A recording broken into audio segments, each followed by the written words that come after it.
Hi வணக்கம் எல்லாருக்கும். பசங்களுக்கு ஸ்கூல்லாம் ஸ்டார்ட் ஆயிடுச்சு. நானும் எங்கள் அம்மா அப்பா வீட்டில் கோயம்புத்தூர்லேருந்து கிளம்பி இங்கே வந்தாச்சு சென்னைக்கு. வீட்டுக்கு வந்து சேரவே நைட்டு 11 ஆயிடுச்சு. ஸோ அன்னைக்கு சாப்பிட்டு படுத்தாச்சு. காலையில் எந்திரிச்சு ஃபுல்லாக வீடெல்லாம் பார்த்தா ரொம்ப இதாக தான் இருந்துச்சு. ஏன்னா 1 மந்த் நான் வீட்டில் இல்லைல்ல.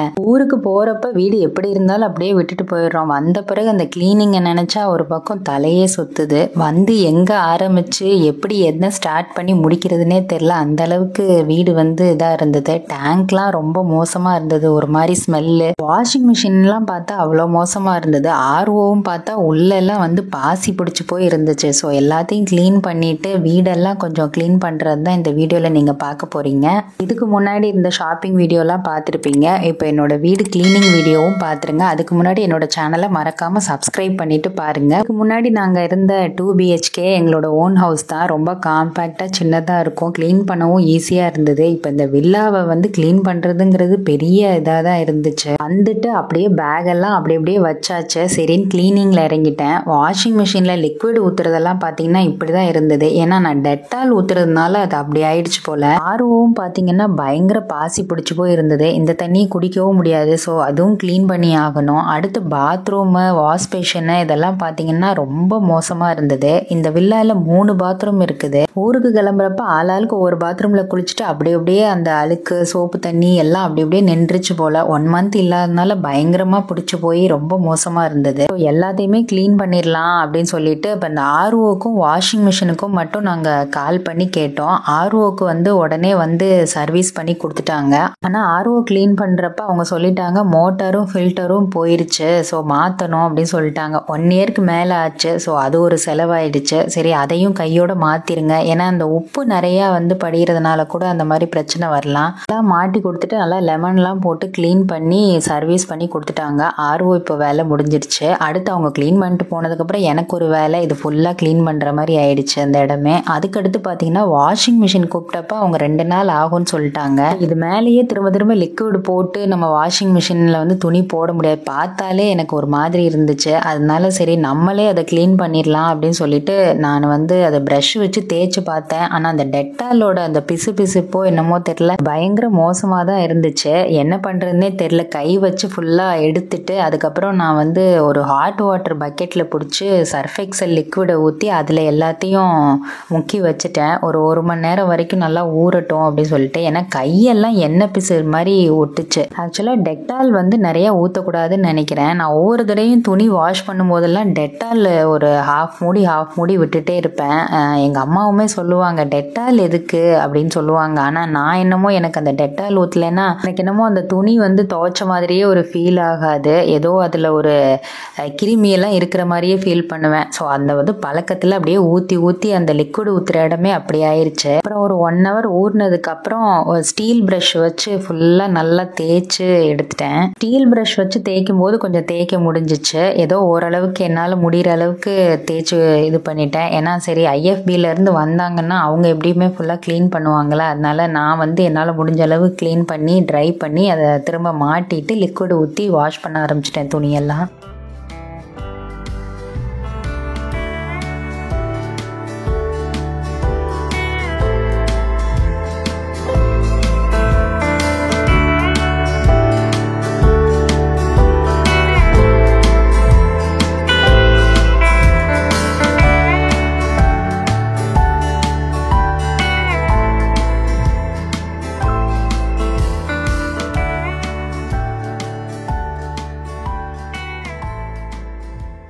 ஊர்லேருந்து வந்துட்டு இந்த டேப்லாம் திறந்து தண்ணியெல்லாம் வரும்போது பார்த்தா ஒரு பேட் ஸ்மெல் இந்த தண்ணியில். என்னன்னே தெரியல. எங்கேருந்து அந்த ஸ்மெல் வருதுன்னே தெரியல. அந்த ஒரு மாதிரி தண்ணி தேங்கி இருந்தால் எப்படி ஒரு ஸ்மெல் வரும் அந்த மாதிரி இருந்துச்சு.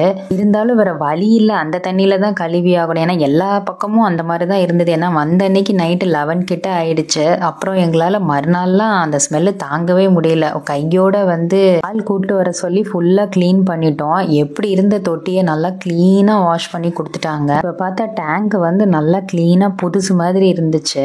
அந்த டேங்க்லேருந்து வந்தது தான் ஃபுல்லாக வலிச்செடுத்து இந்த அளவுக்கு இருந்தது காமிச்சாங்க. பார்க்கும்போதே ரொம்ப மோசமாக இருந்துச்சு. அதுக்கப்புறம் மாடியெல்லாம் வந்து க்ளீன் பண்ணி கொடுத்தாங்க. ஏன்னா அந்த டேங்க்ல இருந்து அந்த பாசியெல்லாம் எடுக்கும்போது அதை அப்படி அப்படியே வெளியில் தூக்கி போடும்போது மாடியும் ரொம்ப இதாகிடுச்சு. ஃபைனலாக வந்து அதையும் க்ளீன் பண்ணிவிட்டு மாடியையும் நல்லா க்ளீன் பண்ணி கொடுத்துட்டாங்க. 2 லேடி தான் வந்திருந்தாங்க. மேலே ஏறி தான் க்ளீன் பண்ணாங்க. அந்த அளவுக்கு எங்களால் ஏறி வீடியோ எடுக்க முடியல. ஸோ அவங்களையே எடுத்துற சொன்னது. அதுக்கப்புறம் அவங்க நல்லா க்ளீன் பண்ணதை பார்த்துட்டு நான் வந்து பாத்ரூமும் க்ளீன் பண்ணி தரீங்களா அப்படின்னு சொல்லி கேட்டேன். எப்பயுமே நாங்கள் தான் க்ளீன் பண்ணுவோம். சரி இந்த தடவை ரொம்ப மோசமாக இருக்குன்னு அவங்களே க்ளீன் பண்ண சொல்லியாச்சு. அவங்க சில லிக்விடு, ஸ்க்ரப்பு, ஹார்பிக் ரெட்டு, ப்ளூலாம் வாங்கி தர சொன்னாங்க. அப்புறம் க்ளவுஸ்லாம் வாங்கி தர சொன்னாங்க. எல்லாம் வாங்கி கொடுத்தது. ஆக்சுவலாக லிக்விட்லாம் பார்த்தீங்கன்னா ஸ்மெல் இல்லாத ஆசிடாக வாங்க சொன்னாங்க. ஆக்சுவலாக அவங்க வந்து இந்த ஆசிடு தான் வேணும் அப்படிலாம் சொல்லலை. ரொம்ப ஸ்மெல் இல்லாத ஆசிடாக வாங்க சொன்னாங்க. ஸோ வந்து இந்த ஆசிட் வாங்கி தந்தோம். ஆனால் இது வந்து அந்த அளவுக்கு க்ளீன் பண்ணலை அப்படிங்கிறது தான் அவங்க சொன்னாங்க.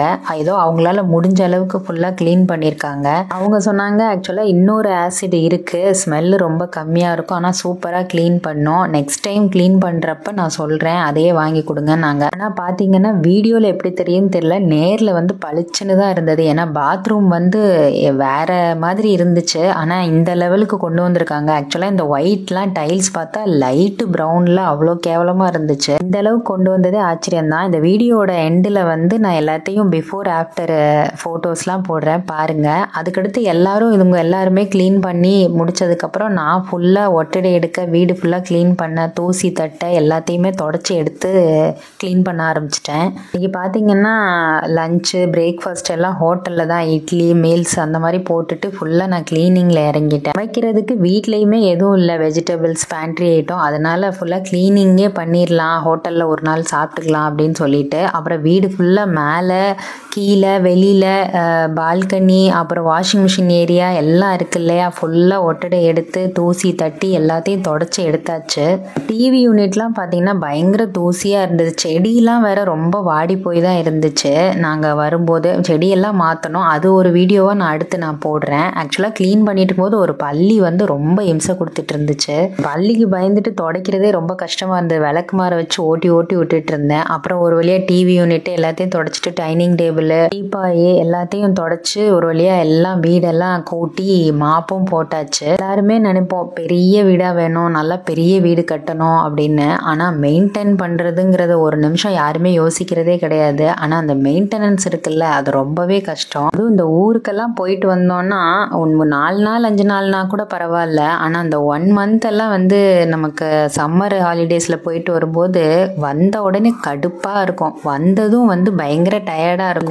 கிளீனிங்கை நினச்சா அதை விட அழுகையாக வரும். ஆனால் அந்த கிளீனிங் வந்து முடிய போகிறப்ப இருக்கிற சந்தோஷம் இருக்கே, அப்பாடா இன்னும் ஒரு வாரம் 2 வாரத்துக்கு பிரச்சனையே இல்லைன்ற மாதிரி தான் இருக்கும். அப்புறம் வந்து இந்த கிளீனிங்க்கு இடையில ஆறாவெல்லாம் வீட்டில் குளிக்க வைக்கிறதுக்கு டைமும் இல்லை. ஸோ நாங்கள் வந்து சலூனில் தான் விட்டு குளிக்க வச்சுருந்தோம். ஏன்னா ஆறா வந்து திருச்சியில் ஷெல்டரில் ஒரு 1 day விட்டுருந்ததுனால சரி அது கண்டிப்பாக குளிக்க வைக்கணும். என்னடா டைப்பர்லாம் போட்டிருக்கே அப்படின்னு சொல்லி பார்க்குறீங்களா? ஆக்சுவலாக ஆறாக்கு வந்து இப்போ பீரியட்ஸு, அதனால தான் டைப்பர் போட்டு விட்டுருக்கேன். அனிமல்ஸ்க்கு வந்து இயர்லி 2 அந்த மாதிரி ஆகும். ஆறா வந்து லாஸ்ட் இயர் மே மந்த் ஆனால் அதுக்கப்புறம் இப்போ தான் ஆயிருக்கா. கிட்டத்தட்ட 1 year ஆயிடுச்சு. இப்போ ஆறா வந்து ஃபுல் க்ளீன் ஆகிட்டா. அப்புறம் ஈவினிங் போல் ஒரு டீ குடிச்சிட்டு டூரிஸ்ட் ஃபேமிலி வந்து படம் பார்த்தோம். ரொம்ப நாளாக பார்க்கணுன்னு இருந்தது. ஏன்னா தேட்டருக்குலாம் போய் பார்க்கல. சரி ஓடிடியில் வந்துருச்சு, அதனால சரி பார்ப்போன்னு பார்த்துட்டு இருந்தோம். சூப்பராக இருந்துச்சு மூவி. ஓரளவுக்கு வீடு ஃபுல்லாக க்ளீன் பண்ணியாச்சு. கிச்சன்லாம் இன்னும் பெண்டிங் இருக்குது. அது நான் தனி வீடியோவாக போடுவேன். அடுத்து செடியெலாம் கொஞ்சம் மாற்ற வேண்டியது இருக்குது. ஏன்னா நிறைய வாடி போயிருந்தது. அதெல்லாம் மாற்றுறப்ப ஒரு தனி வீடியோவாக போடுறேன்.